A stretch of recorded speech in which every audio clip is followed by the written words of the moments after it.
ساعات بنحب نسمي ولادنا اسامي كده زي خله نشأوا فيها زيتونه او بطيخه. خد يا خله، تعالي يا بطيخه. اسامي غريبه كده. ايه رايكم في الموضوع ده؟ هاي، ازيكم؟ انا مريان وهكون معاكم في ABC Parenting Tips. يلا بينا.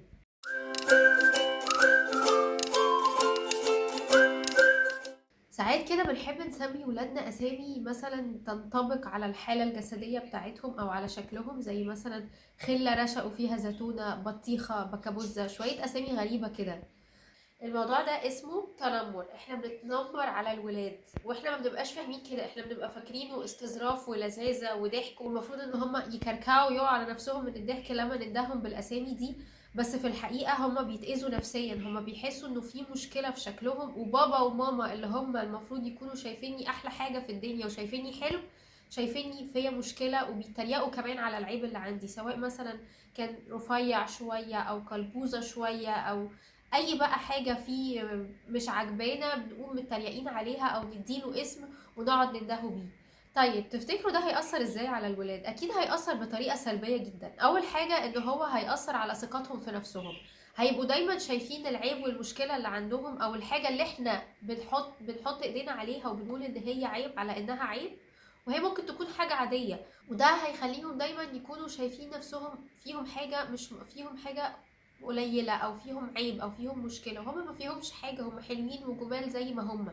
احنا دايما المفروض دورنا ان احنا نوصل لهم ان هم حلوين زي ما هم، مهما كان شكلهم ومهما كان الحاجة اللي فيهم، هم دايما حلوين وعلى طبيعتهم هم كده حلوين.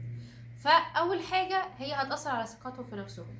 تاني حاجة هتأثر على علاقتنا بيهم، هيحسوا دايما بعدم امان ناحيتنا، لانه بابا وماما اللي المفروض يكونوا شايفيني حلو شايفيني دايما عندي مشكلة ودايما بيتريقوا عليا. فدايما قبل ما بابا ينده عليا ببقى مقلق كده، يا ترى هيندهني بأنهي اسم المرة دي. انا هبقى مش عارف بقى بابا ده هيقول لي ايه. فهيبقوا دايما مقلقين مننا كده، يعني مش عارفين بقى، مش مدينا الامان في الالقاب العجيبه اللي احنا بنديها لهم. تعالوا نجرب كده مثلا نحط نفسنا مكانهم. احنا لو مدير بتاعي او صحابي او اي حد يعني قريب مني دايما يقعد يندهلي كده باسامي غريبه، ويقعد يتريق عليا ويشوف المشكله اللي عندي او الحاجه اللي ممكن تكون عيب، يقعد يتريق عليها ويمسك فيها، انا هبقى حاسس بايه؟ ممكن اول مرة اضحك، ممكن تاني مرة طيب. بعد كده هتبتدي الموضوع هيبقى بايخ بقى، مش لذيذ يعني، خلاص بوخت طولت.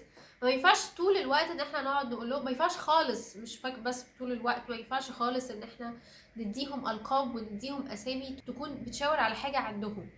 التنمر على الولاد مؤذي جدا، بيأذيهم نفسيا جدا، وبدل ما يركزوا في ان هم ينموا شخصيتهم وينموا نفسهم ويكبروا ويشتغلوا على نفسهم، هيخليهم يركزوا دايما ان هم يداروا الحاجة اللي عندهم دي، لان هم فاكرينها حاجة عيب عندهم، وهيركزوا عليها دايما وهينسوا خالص ان هم ينموا شخصيتهم ويطوروا من نفسهم.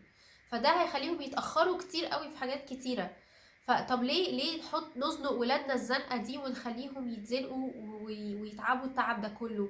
ما نسهل عليهم الدنيا ونقول لهم انتوا حلوين زي ما انتوا، وبلاش الكلام اللي هو بقى خله رشقوا فيها زيتونه وبكابوزه وقلبوزه وبطيخه، والكلام اللي مش لذيذ ده اللي ملوش اي لازمه.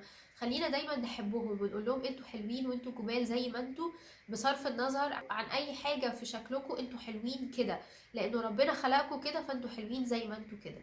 ميرسي، بشوفكم الفيديو الجاي. باي.